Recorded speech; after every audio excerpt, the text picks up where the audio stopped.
this is Astrid with Kanen Coffee, and I have this Euro 2000 here.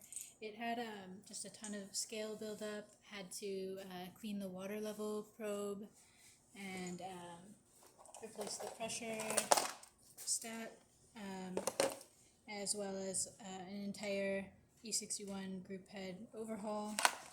And here's some of the old springs and stuff.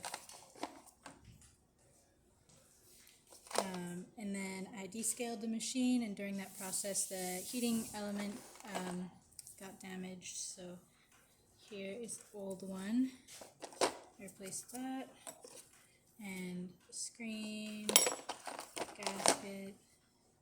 So I'll do a quick test.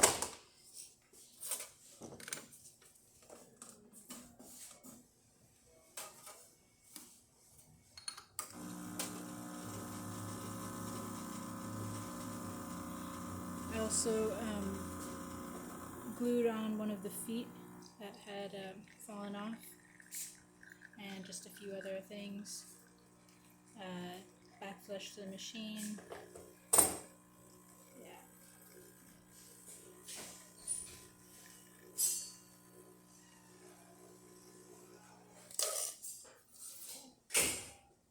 There you go.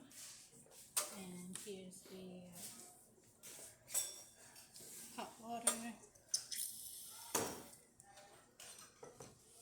And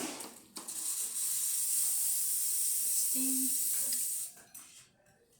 Okay. If you like this video, please subscribe to the channel, hit the like button. Thanks for watching.